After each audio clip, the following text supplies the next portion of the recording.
Hey guys, welcome to Tome Traveler. This week, we are dusting off our garrote watches and our communicator cufflinks and jumping to 2002 into a world of action and espionage in Spycraft.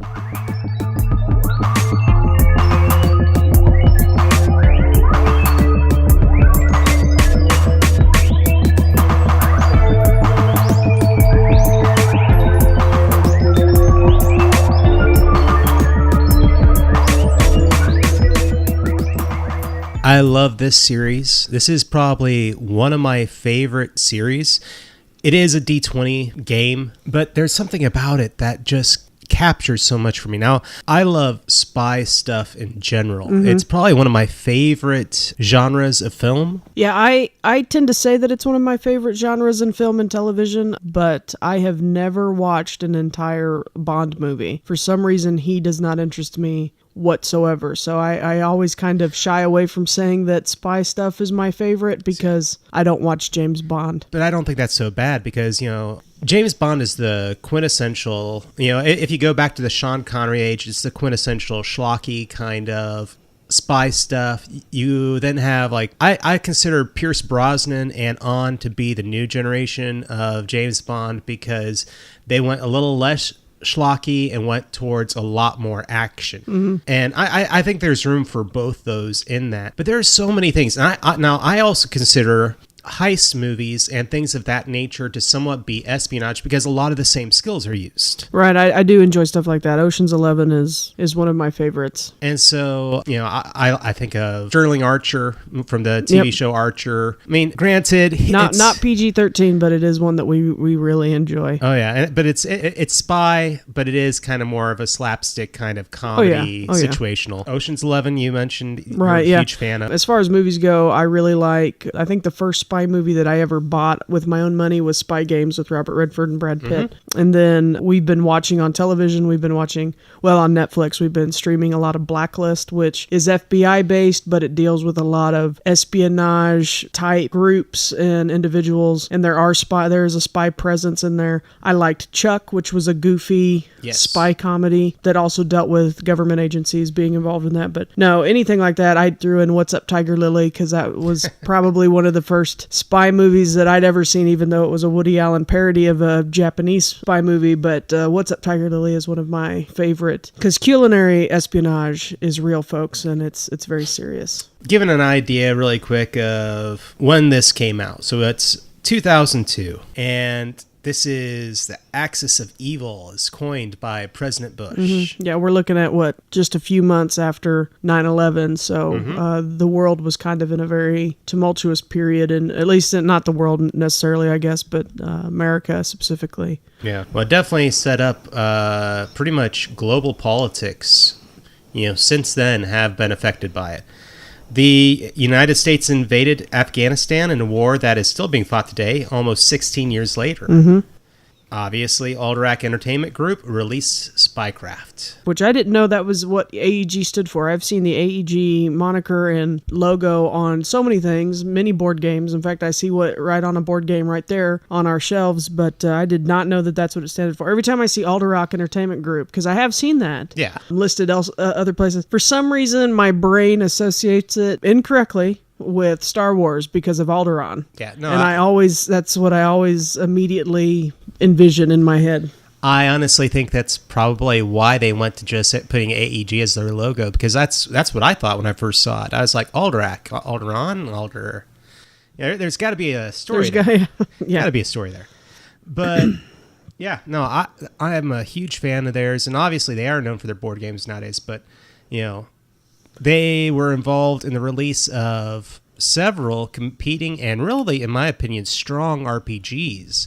Stargate SG-1, which I do believe is, it's a great series. We'll probably touch on that one eventually. But the creator of Stargate SG-1 actually considers the game and the contents in the game to be part of the universe of Stargate. It has additional information in it, so that's pretty awesome. Cool. Yeah. The Legend of the Five Rings, which is a wonderful series. They went through, I think, 3 or 4 editions while they were on AEG. Yeah, I believe that's and correct. now they're bought out by Seventh. What is it? Fantasy Flight. Fantasy Flight, has thank it you, now, yes. Seventh Seas, and later Swashbuckling Adventures, which have gone on, and John Wick, who was with AEG, has now taken over that title. Mm-hmm. And Farscape. Well, he was the original writer for AEG for 7th Sea, or he had sold it to... I'm not sure the situation there, but he was the original writer, and then he just took it, and they partnered with him, and now he's got John Wick Presents. Yeah, which is, which this year, in my humble opinion, kind of swept the Ennies at the 2017 Gen Con. So, big congrats to him. And Farscape, which is one of my favorite sci-fi franchises. I loved Jim Henson Puppet Works being involved with him. But I mean, these are major titles, in my opinion, for pop culture, and that AEG was involved in them and produced them. I think is this. Well, I think it established them as a pretty big name in the gaming industry, and we'll talk a little bit more about them later. But one of their titles that they released, obviously, was Spycraft. Okay. And I know very little about this until I sat down to kind of look into it. It looks like you have, sitting on the table in front of me, several of the books. We have never played this together, but... and I can probably think of some reasons why, but I'm not entirely sure why. But, as far as I can tell, Spycraft is the Bond-esque cinematic super spy counterpart to the other kind of half, or the campaign setting Shadow Force Archer, which was released with it. So there's the silver books and the black books. Yeah, and each has its own feel for the world. I think, from what I remember of reading a little bit of Archer, it's a little darker. Yeah, no, it's the... if the Wikipedia page can be believed, it is it focuses on like a global shadow conspiracy in an Earth where psionics are real. It's more mystical. It's a little bit more paranormal, and it focuses on each of the parts of that. I believe it's called the Archer. Oh, I can't remember the name of it, like the Archer Contingency or something like that. I can't remember the name of it. But yeah, Spycraft itself is more the classic homage to the genre in and of itself. Right. And all I can think of besides James Bond for the kind of spies that I imagine in Spycraft are all comedy guys like Get Smart and Maxwell Smart, those kinds of guys with their phones in their shoes. And Well, there's also that feeling, especially if you look at some of the main books, the Splinter Cell games, the Tom Clancy kind of characters. I mean, it covers that entire wide range of basis, but it introduced some new stuff to it, and I think that it changed mechanics, because, I mean, again, this is the D20 system based. Just like our last game, and it's funny because we, in our current gaming group, often talk about leaving the D20 system behind, but we are, going through this for the show, there are so many games that are based on the D20 system, because it really is a good system, and people may not like it, or they feel like they're going away from it, or they want to explore more things, because there are some other really great systems out there that we like. Oh yeah. D20 core system was used for so much when it was... And, it was a huge part of gaming history. It opened the door for all these things, because... If the D20 system did not exist, would these have just ended up as books? Right. Would these have ended up as something else? I mean, that's the big question. And so I'm very happy. And I don't have either I hate the D20 system, or they're the people that have that I will only play the D20 system. Yeah. I'm not that kind of person. I'm like, the D20 system had such great effects on the gaming market. And a lot of people would not be here if not for it. Well, yeah, because it provided being, and I know much less about the OGL and the D20 system trademark license or whatever it was called, being something that people could take an idea that they had, but they don't have the mind for game mechanics. Yeah. But they want to take an established game mechanic that people are familiar with and overlay it with their the world that they want to create. And I think that that's something nice about the OGL and the D20 STL. You can know very little about game mechanics and how to make a game and how to build rules that actually work and are playable. Yeah. You don't have to worry about that if you have a world to create. And I know other people have done that with the storyteller system and other things like that, but So I think it's great to see a system, whether you like it or not. This system has allowed a lot of games to come onto the scene and introduce people who may not be willing to play D&D, might be willing to play Spycraft. And that's one of those things with the D20 system. This is something that I've been claiming, and that is that you have to provide a product that is good enough to justify its purchase, so that people aren't having to create their own thing. They look at it and they're like, oh, this is exactly what I want. Oh, it's got all this information that I would have never dreamed of. And I can use this book that I already have for the core mechanics. Exactly. I don't have to buy a new rule set. Exactly. Spycraft, I love. I feel like they set out to do it, and it is a spectacular book. So, I mean, the core book is a hardbound, and it has a great aesthetic to it if you actually are looking through it. It's black and white text on white page with gray and silver. There's actually silver lining in some of the artwork and in the page itself. That really gives it this beautiful aesthetic. I mean, this is a really well-made book. It's easily readable and very easy to follow. And to be honest, I mean, I feel like the layout in this book is better than the layout in 3rd edition Dungeons & Dragons, which is where the origin of the D20 license came from. I just think I think it's brilliant. Not only do you have this core book, but then they put out additional books and so much great information. It's one of those things where you can't help but justify how good this is. A couple things that they did differently, and they would have to.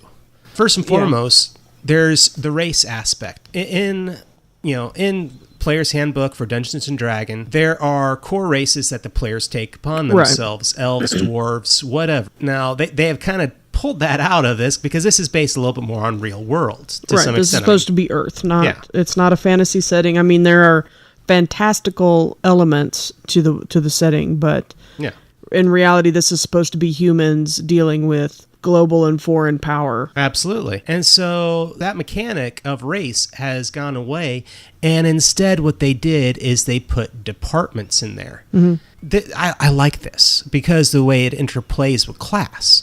But so each department, there's a research department, there's a wetworks department, there's more of the classic Black Ops, espionage, never get seen kind of department. So there's all these departments.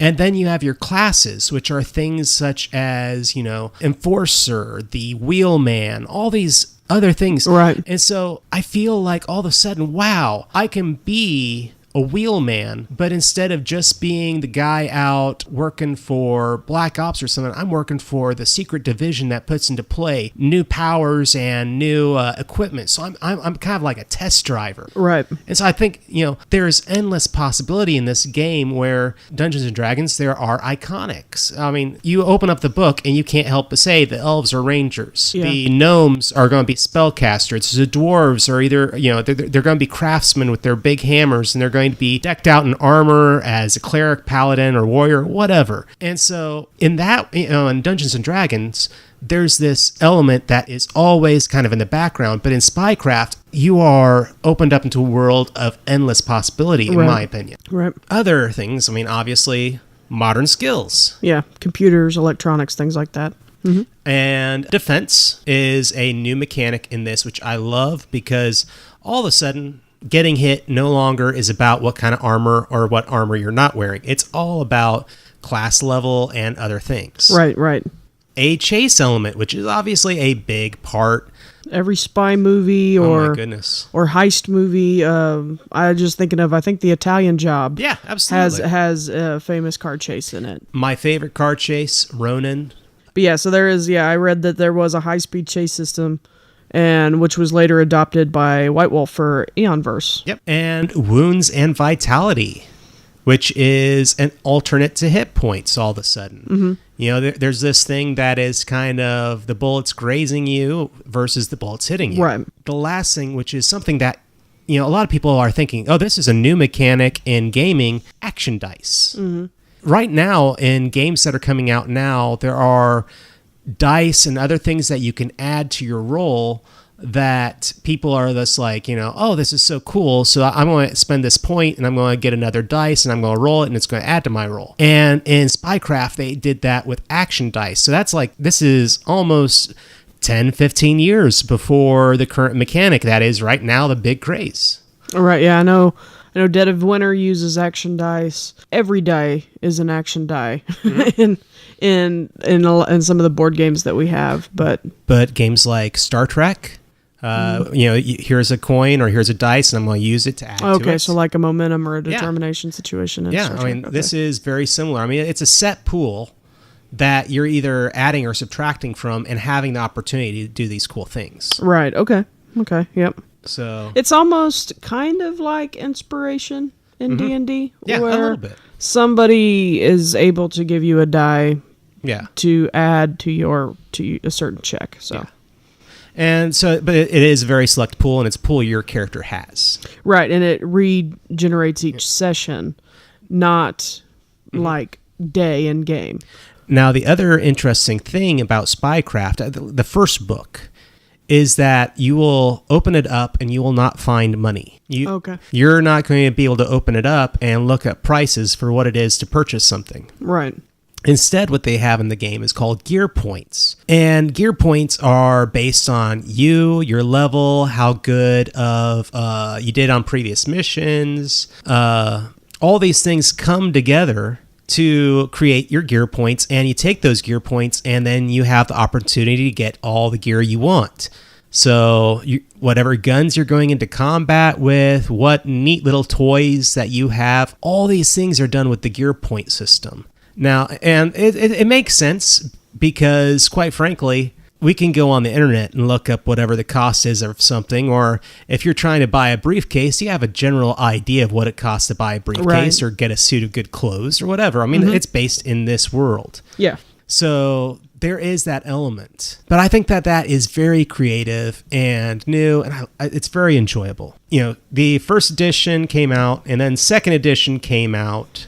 In 2005, it looks like. Yeah, in 2005. Spycraft 2.0. 2.0. It changed the visual aesthetic of it. Yeah, I'll be honest, I don't like the looks of 2.0 as much as I like the what's now known as classic Spycraft looks more spy-like. I don't know what it is about Spycraft 2.0, but it feels a little bit more fantasy. I don't know, it feels it feels a little strange. The art direction went more hard lines with more of almost comic or even cartoon look to it. Yeah. And both Roxy and I do kind of lay out and look at these kind of things, and it wasn't an aesthetic that we like, but it's not like that makes it a bad game. No, not at all. It changed. I mean, we have some other games here on the table that I'm seeing right now that I'm like, I would never pick that up. I would never look if I said it. But I am very much a judge a book by its cover kind of consumer. If it doesn't grab me when it's on the shelf, it's not going to go in my cart. And I have regretted that many times with board games that friends have brought over that I walked past on the shelf because I was like, this looks boring. And then they bring it over and I love it, and it's not the design's fault really. It's my inability to give it a chance. So. Well, it's, right off the bat, I can think of one, and it's actually by the same company, and that's Smash Up. The aesthetic visually of the box, I was not drawn to it. Yeah, and I've even seen people play Smash Up before on, I believe it's on Tabletop on one episode. Maybe not. Anyway, I think I've seen people play it before, but for some reason it just didn't catch my attention. But we did get a chance to play it ourselves, and it actually felt a little bit more complex than I had initially believed. And it was very enjoyable, and it's one of those games that has endless variety. So I mean, kudos to them. It's one of those things where not every game's going to jump out at everybody, right? But it's definitely one of those things where it's definitely an example I can point out for that. Right. And I had never seen Spycraft 2.0 because I believe I don't think you have any 2.0 stuff. Buy any of them. The 2.0 core book is a little bit bigger and a little thicker, and they put out less books for 2.0. Right. And for a very obvious reason. And that is that they canceled the license the year after 2.0 came out. It wasn't very long after either. And it's good to note that Spycraft 2.0 is a I won't say very different, but it is not classic Spycraft. It is. Oh no. It incorporated a lot of changes. It wasn't under the D20 STL. It was under the OGL. And again, I'm not too sure on the differences there, unless D20 refers more to 3rd edition and OGL is 3.5. But there are a couple differences. Like the D20, it's about the logo. It was literally about. I mean, if you look through the stack books we got here, the D20 logo. D20 logo. I carved it into a bench that I made because I mean it's a big part of the history of gaming. The thing is that aesthetic, that logo was all about capturing people's attention, and to get that logo, you had to get Wizards of the Coast's permission to produce that game. The open gaming license, as long as you follow the letter of the law of the open gaming license, you can use it. You don't need anyone's permission. You don't need anyone to pat you on the back or anything else. So it's just a difference in the level thereof. Okay, but it did incorporate some mechanics changes. It introduced character origins. This is all stuff that I just read online today. So, so I don't have a first-hand knowledge of any of this stuff. And if you've never played 2.0, it looks like it incorporates character origins. Mm-hmm. Incorporates a simplified gear system, brand new skills list. Challenge ratings are a thing of the past. In it, they don't use, as far as experience goes, it looked like it would have each enemy or whatever would have a challenge rating. Yeah.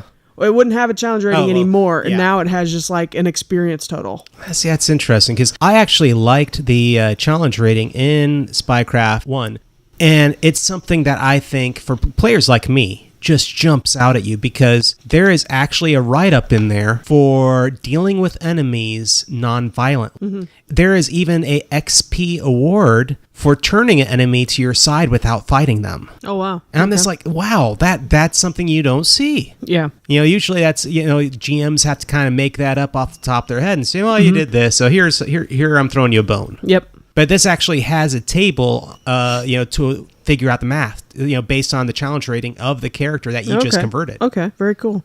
Yeah, so it was a different game, and then AEG, it looks like sometime in 2006, they pretty much decided to get out of the role-playing game, and they dropped most of its titles, including Spycraft. And that's when they started focusing more on card games and board games and like Smash Up and Love Letter. Dice City, one of our favorites, the one that I can see on the shelf right now, is The Captain is Dead. Oh, yeah. Which is a new one that we really like, but that's what they shifted their focus to. They didn't stay with the role-playing games. It was so smart, because looking back at it, there were so many companies that started up during the D20 craze. During 3rd edition and when the OGL was around, there were so many companies that just hopped on that bandwagon, and like Kesner Company, but several companies, just barely eked by. Yeah. And many of the creators of these books next to us, they're just not around anymore. Yeah. So it's kind of sad, but AEG made the smart business decision, and they had already gotten a little bit into board games, and they just put their weight behind that. Mm-hmm. And they've done very well. They've done incredibly well. And obviously, I'm looking at the shelves, and ever so often I'll just say, logo.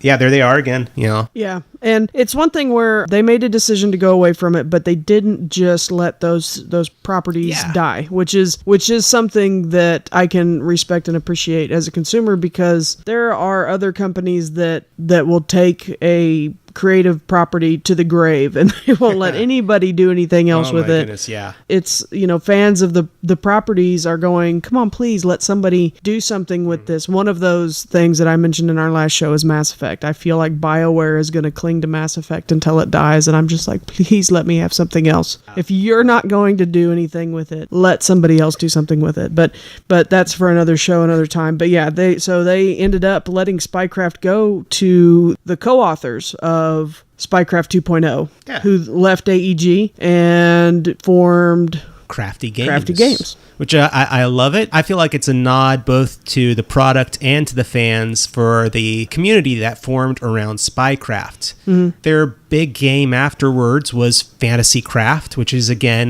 kind of that homage nod to where its origins. Right. Yeah. Fantasy Craft was built off of the Spycraft rule set. It was kind of an expansion that brought in the fantasy races and classical. I believe it said classical Greek kind of.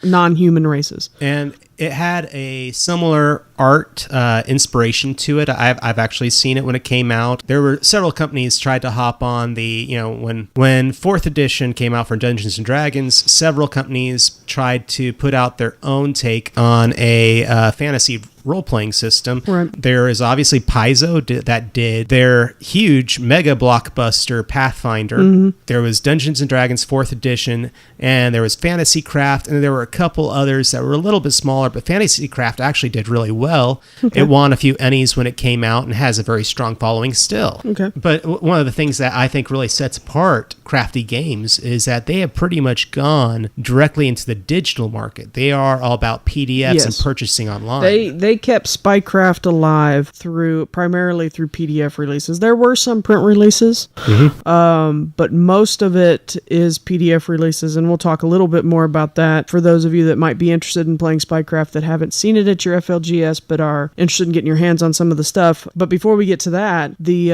Living Spycraft. Living campaigns are... For some reason, and I'm just not a living campaign person myself, but right, we can get around to that some other time.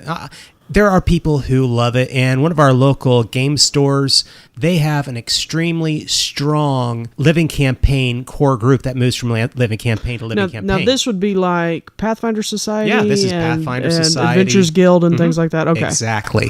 So this is an opportunity to get in on what I guess is also called organized play. Right.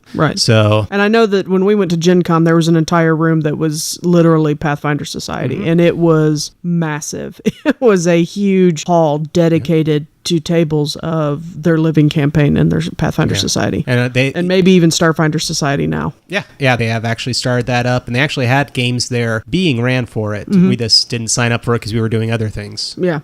But yeah, so they did Living Spycraft, organized play, part of the Role Playing Game Association's network of living campaigns. And it started with the release of the book in 2002. It did convert to 2.0 in 2005, and then Crafty Games put the kibosh on it in 2007. Which, it's one of those things, I'm certain the materials are still out there because I still have materials from the origins of the Pathfinder Society. I've still got year one stuff. So if that is available out there in PDF, I know that the Crafty Games, stuff must still be out there as well. Somewhere. And if you're a GM that is trying to run material, it's a great thing to do. Now, at the same time, I started off with actually a good friend of ours named Sam. He ran Spycraft for me. I played a character who was basically Wetworks Black Ops, ninja-esque character. I loved the heck out of it, and I loved it. We had interdepartmental drama. That was kind of my introduction to it, and I always wanted to bring it back, and what I ended up doing was eventually I picked up Spycraft. They had the books at my local half-price bookstore. And so this stack here is all stuff that I picked up there, usually for about $5 a copy. I really feel like Half Price does not know what they have sometimes, but I'm also biased because I'm a big role player. Well, and I don't think many Half Price bookstore places exist anymore, so they probably have undersold them. So at least not in this area. I have not. So I think there's one because I know Sam has gone looking for them before. There's one about 5 miles from here. I enjoy this system, and I did a 1960s Spycraft, and I ran it for about 8 people. It was a very big table, probably bigger than necessary. And it was in the Cold War politic era. So Vietnam is going on, or you've basically got the post-World War II going into the Cold War, going into, the U.S. police actions. And I had this classic plot line right off the bat. What is it the bad guys have gotten a hold of? A nuclear device. A nuclear device. And they're holding the world hostage. I had players who had the opportunity to make themselves based on various nationalities, different spy networks coming together to basically deal with this global threat. Right. Mossad alongside CIA alongside MI6. And it was this over-the-top game, but that's what I love about Spycraft it is super over-the-top, wonderful fun. And so that's what's nice about espionage in popular media, though. Yeah. It's all ridiculously over the top. I mean, even I believe, which it didn't look like something I would enjoy, but Atomic Blonde. Yeah. That is a female super spy. And just from the trailers on television and the ads, over the top, ridiculous amounts of it's like, do people actually do this? And who knows? I'm just a civvy. But some of these things, even in Archer, the places they go, Blacklist, it feels like Star Wars, where suddenly the entire galaxy this can't be real. The entire well, I know Star Wars isn't real, but the entire galaxy is 30 minutes away. I mean, somehow they managed to be at the right place 5 minutes from now. That's 2,000 miles away. It's just ridiculous levels of. There's a bomb in Buenos Aires. I'm already there. Yeah, I'll be there in time. I'm already on a plane. So spy stuff is over the top. And here's the question that is going to get asked with our next episode. And that is, we're going to be going in for the episode after this one, and we are going to be making characters for Spycraft. And obviously, to me, the question is, does the game do what it sets out to do? Can you make that character that is kind of a little bit over the top, doing all the same crazy stuff you see in the movies or TV shows? So I think that is probably what we're going to be doing next episode. So I hope you all have enjoyed. This is Passion Nerdly. I'm John. Roxy. And we are so happy to have you all here listening to us. Thank you very much. This has been a production of the Southgate Media Group. For more podcasts like this one, head over to southgatemediagroup.com.